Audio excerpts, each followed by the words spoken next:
Hello and welcome back. Today we're going to be doing another reading from the work Ancient and Modern Celebrated Free Thinkers by Charles Bradlaugh under the pseudonym Iconoclast, published in 1877. Now the book and the author is known for some pretty hot takes on some pretty controversial figures. Now, a link to the work will be provided in the description if you want to go and read it for yourself. And with that being said, let us begin with today's biography and examination on René Descartes.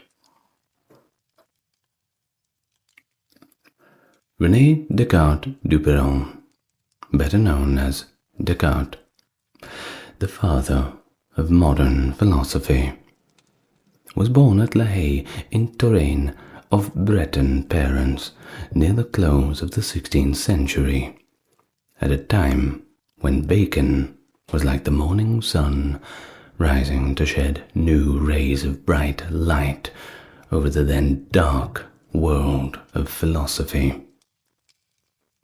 The mother of Descartes died when he was but a few days old, and himself a sickly child, he began to take part in the battle of life, but without little appearance of ever possessing the capability for actions on the minds of his fellows, which he afterwards so fully exercised. Debarred, however, by his physical weakness from many boyish pursuits, he devoted himself to study in his earliest years, and during his youth gained the title of the young philosopher, from his eagerness to learn, and from his earnest endeavors by inquiry and experiment to solve every problem presented to his notice.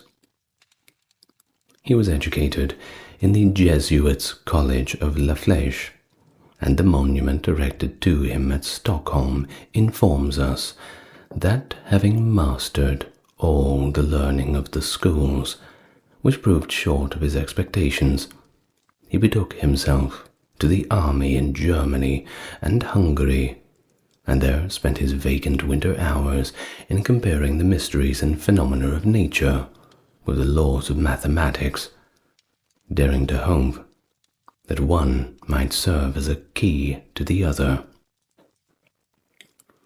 Quitting, therefore, all other pursuits, he retired to a little village near Egmont in Holland, where, spending 25 years in continual reading and meditation, he effected his design. In his celebrated Discourse on Method, he says, "As soon as my age permitted me to leave my preceptors, I entirely gave up the study of letters, and resolving to seek no other science than that which I could find in myself, or else in the great book of the world, I employed the remainder of my youth in travel, in seeing courts and camps, in frequenting people of diverse humours and conditions, in collecting various experiences, and, above all, in endeavouring to draw some profitable reaction from what I saw. For it seemed to me that I should meet with more truth in the reasonings with each man takes himself in his own affairs, and which, if wrong, would be speedily punished by failure, than in those reasonings which the philosopher makes in his study upon speculations which produce no effect, and which are of no consequence to him, except, perhaps, that he will be the more vain of them, the more remote they are from common sense, because he would then have been forced to employ more ingenuity and subtlety to render them plausible." At the age of 33, Descartes retired from the world for a period of 8 years, and his seclusion was so effectual during that time that his place of residence was unknown to his friends. He there prepared the Meditations and Discourse on Method, which have since caused so much pen and ink warfare amongst those who have aspired to be ranked as philosophical thinkers. He became European in fame, and invited by Christina of Sweden, he visited her kingdom, but the rudeness of the climate proved too much for his delicate frame, and he died at Stockholm in the year 1650 from inflammation of the lungs, being 54 years of age at the time of his death. Descartes was perhaps the most original thinker that France had up to that date produced, and a contemporary with Bacon. He exercised powerful influence on the progress of thought in Europe, but although a great thinker, he was not a brave man, and the fear of giving offense to the church and the government has certainly prevented him from making public some of his writings, and perhaps has toned down some of these thoughts which, when first uttered, took a higher flight and struck full home to the truth itself. The father and founder of the deductive method, Descartes still proudly reigns to the present day, although some of his conclusions have been overturned, and others of his thinkings have been carried to conclusions which he never dared to dream of.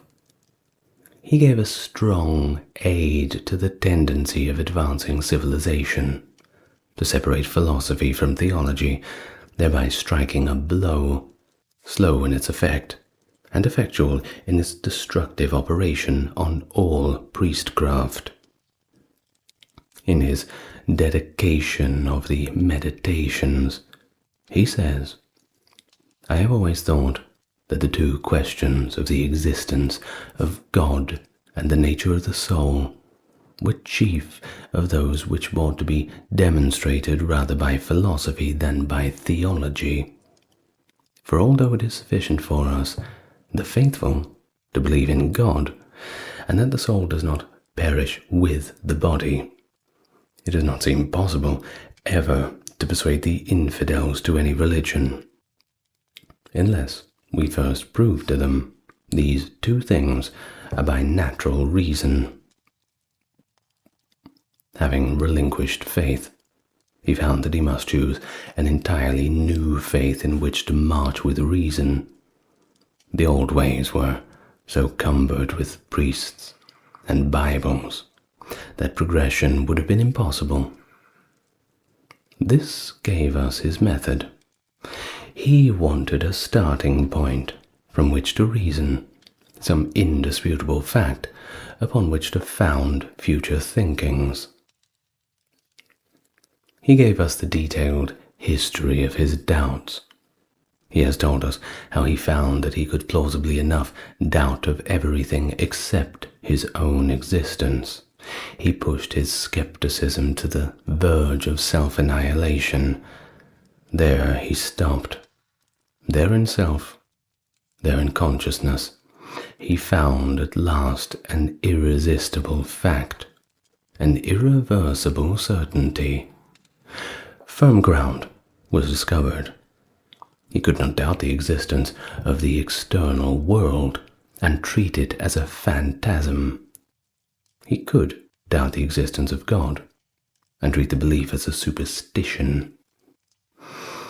But the existence of his own thinking, doubting mind, no sort of doubt was possible. He, the doubter, existed if nothing else existed. The existence that was revealed to him in his own consciousness was the primary fact, the first indubitable certainty. His famous cogito ergo sum, I think, therefore I am.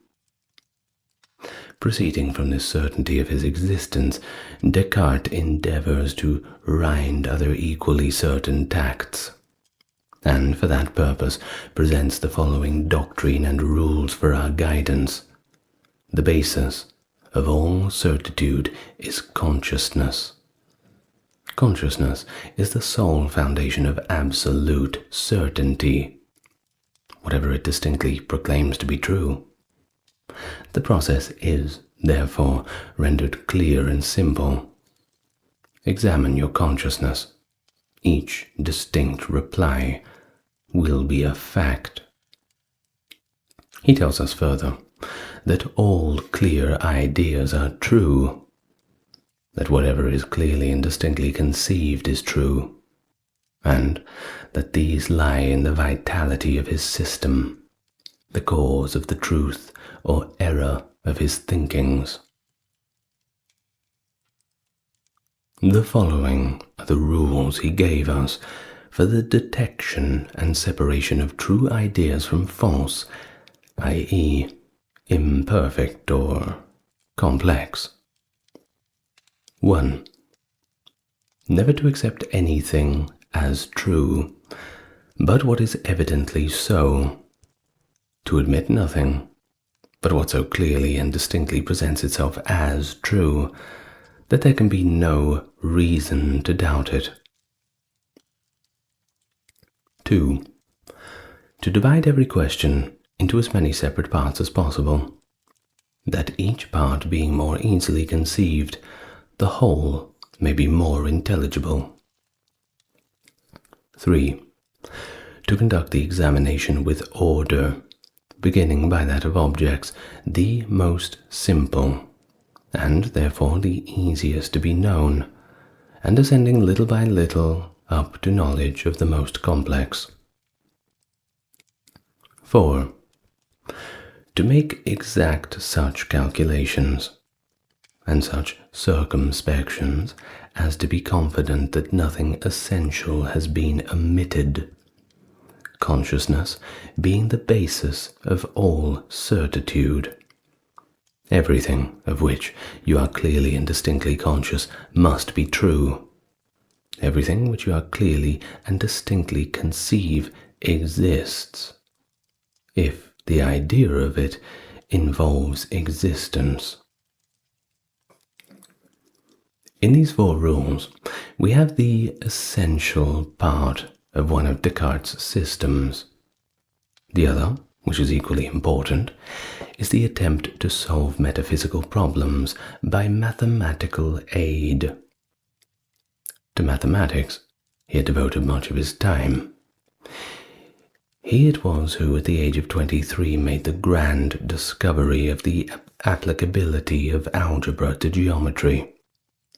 While deeply engaged in mathematical studies and investigations, he came to the conclusion that mathematics were capable of a still further simplification and of a much extended application. Impressed with the certainty of the conclusions arrived at by the aid of mathematical reasoning, he began to apply mathematics to metaphysics. His ambition was to found a system which should be solid and convincing. Having searched for certitude, he found its basis in consciousness. He next wanted a method, and had hoped he had found it in mathematics.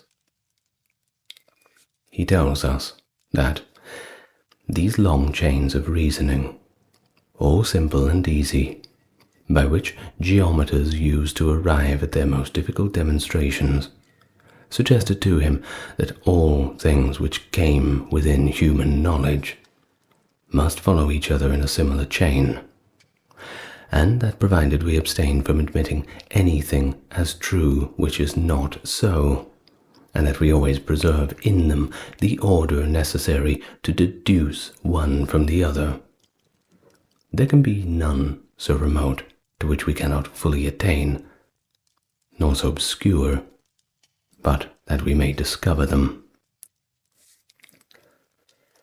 Acting out this, he dealt with metaphysics as we should with a problem from Euclid, and expected by rigorous reasoning to discover the truth. He, like Archimedes, had wished for a standing place from which to use the lever that should overturn the world, but having a sure standing place in the indubitable fact of his own existence, he did not possess sufficient courage to put forth the mighty power. It was left for one who came after him to fairly attempt the overthrow of the world of error so long existent. Cartesianism was sufficiently obnoxious to the divines to provoke their wrath, and yet, from some of its peculiarities, it has found many opponents among the philosophical party. The Cartesian philosophy is founded on two great principles, the one metaphysical, the other physical. The metaphysical is Descartes' foundation stone, the I think, therefore I am. This has been warmly attacked as not being logical. Descartes said his existence was a fact above and beyond all logic. Logic could neither prove nor disprove it. The cogito ergo sum was not new itself, but it was the first stone of a new building, the first step in a new road. From this fact, Descartes tried to reach another, and from that, others. The physical principle is that nothing exists but substance, which he makes of two kinds, the one substance that thinks, the other substance extended. Actual thought and actual extension at the essence of a substance, so that the thinking substance cannot be without some actual thought, nor can anything be retrenched from the extension of a thing without taking away so much of its actual substance. In his physical speculations, Descartes has allowed his imagination to run very wild. His famous theory of the vortices is an example of this. Assuming extension to be the essence of the substance, he denied the possibility of a vacuum by that assumption, for if extension be the essence of substance, whatever extension is, there substance must be. This substance he assumes to have originally been divided into equal angular particles, each endowed with an equal degree of motion. Several systems, or collections of these particles, he holds to have a motion about certain points, or centers, and that the particles moving round these composed so many vortices. These angular particles, by their intense motions, he supposes to become, as it were, ground into a spherical form. The parts rubbed off are called matter of the first element, while the spherical globules he calls matter of the second element, and since there would be a very large quantity of this element, he supposes it to be driven towards the center of each vortex by the circular motion of the globules, and that there it forms a large spherical body, such as the sun. This sun, thus being formed, and moving about its own axis with the common matter of the vortex, would necessarily be thrown out some parts of its matter, though the vacuities of the globules of the second element constituting the vortex, and this especially at such places are furthest from its poles, receiving, at the same time, in by these poles, as much as it loses in its equatorial parts. And by these means, it would be able to carry around with it those globules that are nearest with a greater velocity, and the remoter with less. And, further, these globules which are nearest to the center of the sun must be smallest, because Were they greater or equal, they would, by reason of their velocity, have a greater centrifugal force and recede from the center. If it should happen that any of these sun-like bodies in the centers of the several vortices should be so incrusted and weakened as to be carried about in the vortex of the true sun, if it were of less solidity, or had less motion than the globules towards the extremity of the solar vortex, it would descend towards the sun, till it met with globules of the same solidity, and susceptible of the same degree of motion with itself, and thus being fixed there, it would be forever after carried about by the motion of the vortex, without either approaching any nearer to or receding from the sun, and so become a planet. Supposing, then, all this, we are next to imagine that our system was first divided into several vortices, in the center of each of which was a lucid spherical body, and that of some of these being gradually incrustated, was swallowed up by the others, which were larger and more powerful, till at last they were destroyed and swallowed up by the biggest solar vortex, except some few, which were thrown off in right lines from one vortex to another, and so became comets. It should also be added that in addition to the two elements mentioned above, those particles, which may yet exist, and be only in the course of reduction to their globular form, and yet still retain their angular proportions, form a third element.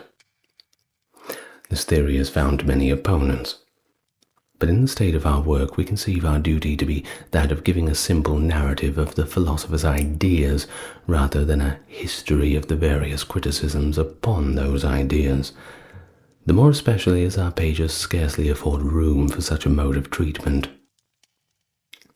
Having formed this method, Descartes proceeded to apply it, the basis of certitude being consciousness.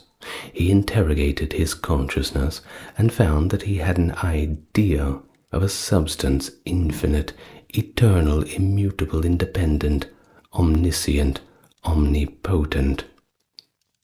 This he called an idea of God. He said, "I exist as a miserably imperfect, finite being, subject to change, ignorant, incapable of creating anything. I find by my finitude rather, that I am not the infinite. By my ability to change, that I am not the immutable. By my ignorance, that I am not the omniscient. In short, by my imperfection, that I am not the perfect. Yet, an infinite, immutable, omniscient, and perfect being must exist, because infinity, immutability, omniscience, and perfection are applied as correlatives in my ideas of finitude, change, etc. God, therefore, exists. His existence is clearly proclaimed in my own consciousness, and therefore ceases to be a matter of doubt any more than the fact of my own existence. The conception of an infinite being proved his real existence, for if there is not really such a being, I must have made the conception. But if I could make it, I can also unmake it, which evidently is not true. Therefore there must be an externally to myself, an archetype, from which the conception was derived. All that we clearly and distinctly conceive as contained in anything is true of that thing. Now, we conceive clearly and distinctly that the existence of God is contained in the idea we have of him, ergo, God exists. loose history of philosophy. Descartes was of opinion that his demonstrations of the existence of God equal or even surpass in certitude the demonstrations of geometry. In this opinion, we must confess, we cannot share. He has already told us that the basis of all certitude is consciousness, that whatever is clearly and distinctly conceived must be true, that imperfect and complex conceptions are false ones. The first proposition, all must admit, is applicable to themselves. I conceive a fact clearly and distinctly, and despite all resistance am compelled to accept that fact. And if the fact be accepted beyond doubt, no higher degree of certainty can be attained. That 2 and 2 are 4, that I exist, are facts which I will never doubt. The cogito ergo sum is irresistible, because indubitable. But cogito ergo Deus est is a sentence requiring much consideration, and upon the face of it is no syllogism, but on the contrary is illogical. If Descartes meant, I am conscious, that I am not the whole of existence, he would be indisputable. But if he meant that I can be conscious of an existence entirely distinct, apart from, and external to that very consciousness, then his whole reasoning from that point appears fallacious. We use the word I as given by Descartes. Mill, in his system of logic, says the ambiguity in this case is in the pronoun I, by which in one place is to be understood my will, in another the laws of nature. If the conception, existing as it does in my mind, had no original without, the conclusion would unquestionably follow that I had made it. That is, that the laws of my nature had spontaneously evolved it, but that my will made it would not follow.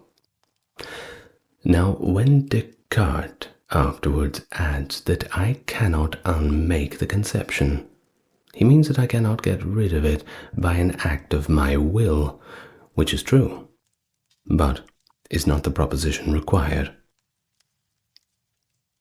That what some of the laws my nature have produced, other laws, or those same laws in other circumstances, might not subsequently efface, he would have found it difficult to establish. Treating the existence of God as demonstrated from the priori idea of perfection and infinity, and by the clearness of his idea of God's existence, Descartes then proceeds to deal with the distinction between body and soul. To prove this distinction was to him an easy matter. The fundamental and essential attribute of substance must be extension, because we cannot denude substance of every quality, but that of extension. This we cannot touch without at the same time affecting the substance. The fundamental attribute of mind is thought. It is in the act of thinking that the consciousness of existence is revealed. To be without thought would be without consciousness. Descartes has given us, among others, the axiom that two substances are really distinct when their ideas are complete, and no way imply each other.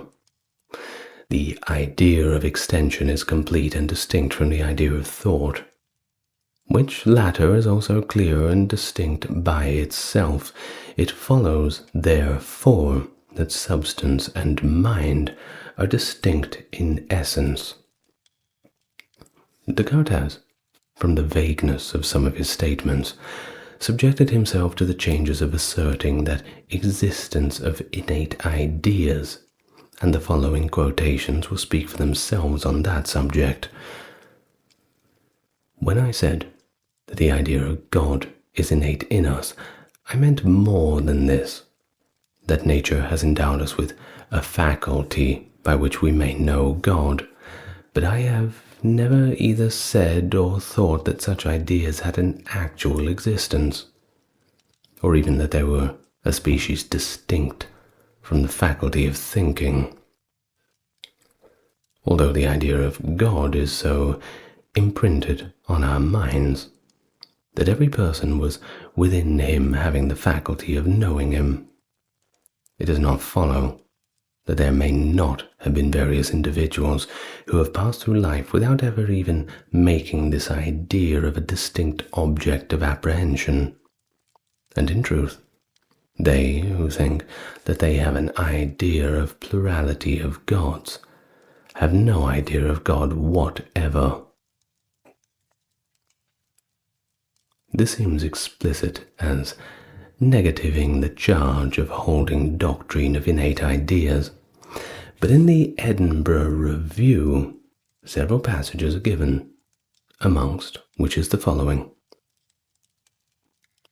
By the word idea, I understand that all can be in our thoughts, and I distinguish three sorts of ideas. Adventitious, like the common idea of the sun framed by the mind, such as that which astronomical reasoning gives of the sun, and innate, as the idea of God, mind, body, a triangle, and generally all those which represent true, immutable, and eternal essences. With regard to those rather opposite statements, Lewes says, if Descartes, when pressed by objections, gave different explanations, we must only set it down to want of a steady conception of the vital importance of innate ideas to his system. The fact remains that innate ideas form the necessary groundwork of the Cartesian doctrine. The radical error of all ontological speculation lies in the assumption that we have ideas independent of experience, because experience can only tell us of ourselves, or of phenomena, or noumena. It can tell us nothing. The fundamental question, then, of modern philosophy is this: have we any ideas independent of our experience? Descartes' disciples are of two classes: the mathematical cultivators of physic and the deductive cultivators of philosophy.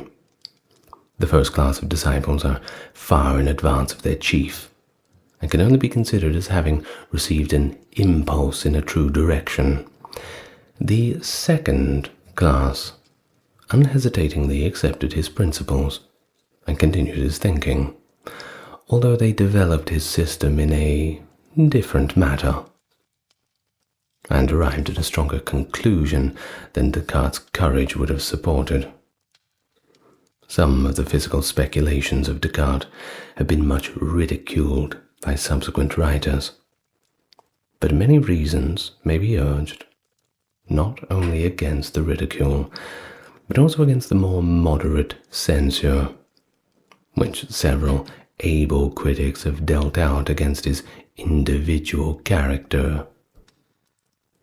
It could be remembered that the theories of all of his predecessors were mere conjectural speculations respecting the places and paths of celestial bodies, etc.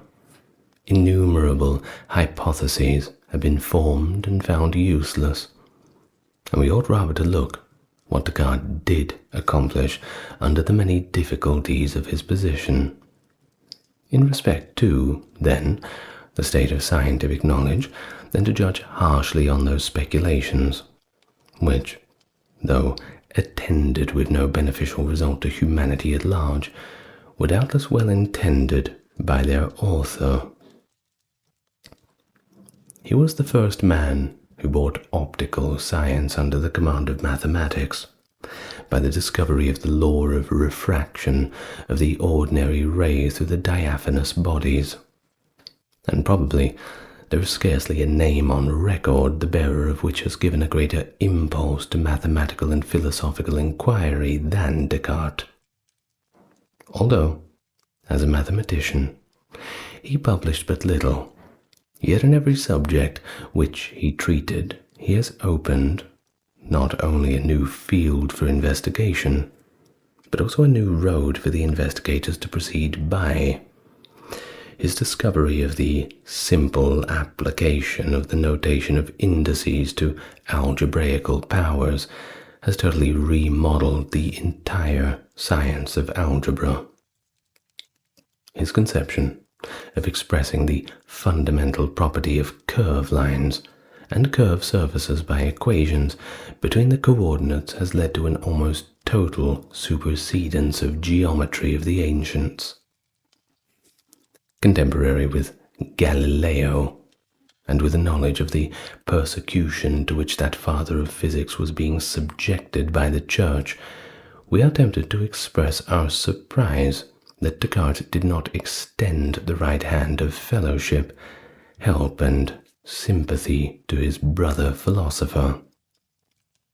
But it is, nevertheless, the fact that either jealous of the fame of Galileo, as some have alleged, or from a fear of being involved in the same persecutions, Descartes abstained from visiting the astronomer, although travelling for some time near his place of abode in Italy. Lewis, in his Life of Descartes, says, Descartes was a great thinker, but having said this, we have almost exhausted the praise we can bestow on him as a man. In disposition he was timid to servility, while promulgating the proofs of the existence of the deity. He was in evident alarm lest the Church should see something objectionable in them. He had also written an astronomical treatise, but hearing of the fate of Galileo he refrained from publishing, and always used some chicanery in speaking of the world's movement. He was not a brave man. He was also not an affectionate one. There was, in him, a deficiency of all finer feelings, but he was even-tempered and studious of not giving offence.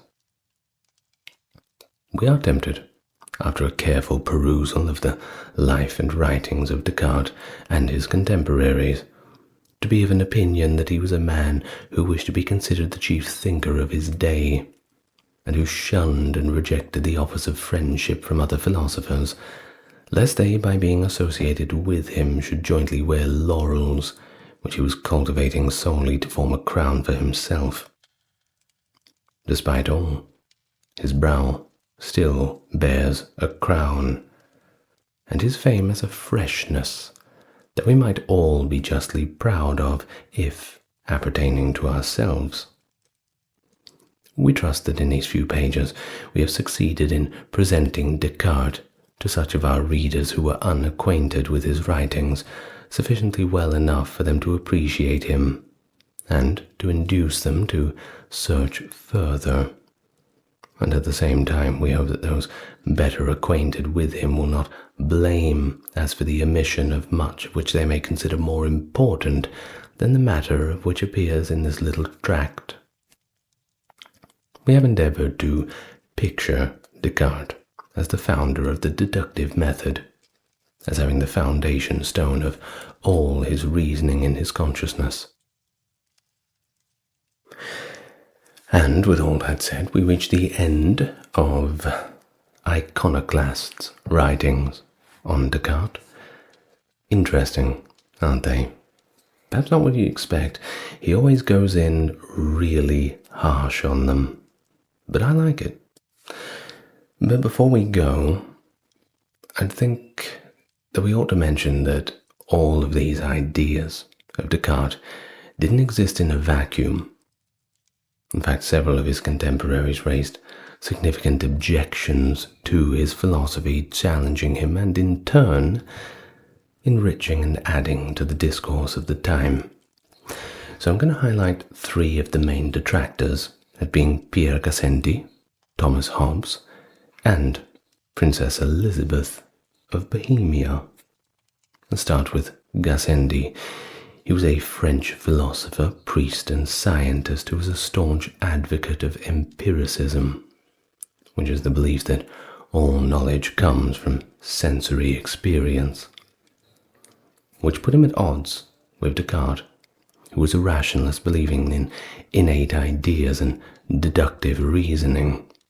Gassendi argued that the mind is like a blank slate, and that we acquire knowledge through our interactions with the world around us, not from any pre-existing ideas within us. He also took issue with Descartes' strict separation of mind and body, what we call mind-body dualism. Gassendi felt that this division made it difficult to explain how the mind and body could interact if they were completely different substances. He advocated for a more integrated understanding of human nature, one that didn't split our physical and mental experiences into entirely separate realms. Now, moving on, we have Thomas Hobbes, an English philosopher best known for his work on political philosophy. You might have heard of his book, Leviathan, his magnum opus.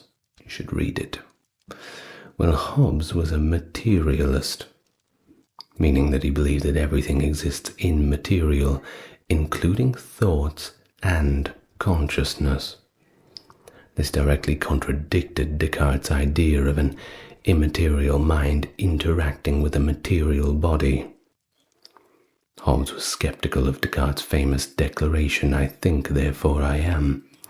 He questioned whether truly thinking proved the existence of a separate immaterial self. Hobbes also criticized Descartes' method of radical doubt. He felt doubting everything could lead to an endless spiral of skepticism, which wouldn't necessarily bring us any closer to the truth at all. And lastly, let's talk briefly about Princess Elizabeth of Bohemia.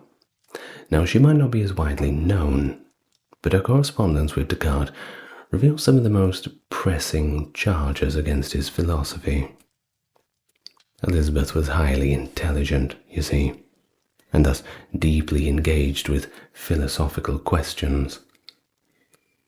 She questioned how the immaterial mind could influence the material body if they were entirely separate substances. Once again, that mind-body interaction problem. She also pressed Descartes for a clearer explanation of how this interaction worked. If the mind and body are so different, by what mechanism does the mind cause physical actions in the body? Of course, these questions highlight a significant gap in the dualism of Descartes and pushed him to try to address the issue more thoroughly. Once again, questions always add to the discourse. But why were these critiques so significant? Well, they didn't just challenge Descartes, but they propelled philosophy forward. Gassendi's emphasis on empiricism influenced the development of scientific methods that rely on observation and experience, and Hobbes' materialism contributed to the ongoing debates about the nature of consciousness and the relationship between the mind and body. As for Elizabeth, well, her probing questions anticipated later philosophical and scientific inquiries into how mental and physical states interact, a question that remains central in fields like psychology and neuroscience. And with that all being said, I think that's enough for today on Descartes. I hope you enjoyed it. I hope you enjoyed Iconoclast's thoughts about him. Interesting fellow.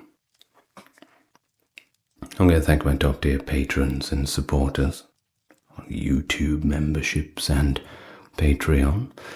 Dark, Gary, Kimberly, Ember, Ben, Britt, Charles, Aaron, James, Jeffrey, Melissa, Scott, Stark Factory, Wendy, Jaden, Sherry, Jessica, Christine, Sally, Katiana, Christine, Fizabo, Legitmus, Maverick, Susan, and Dr. Neuronerd. Don't think I'll get tired of saying that one. Thank you very much for joining me. You know I always appreciate it. And if you want to keep learning stuff, well, you better come back tomorrow. Who knows what I'm going to be talking about? We'll figure something out. But you know I'm here pretty much every day, at least for the time being. Good night, everyone. Lots of love to you all.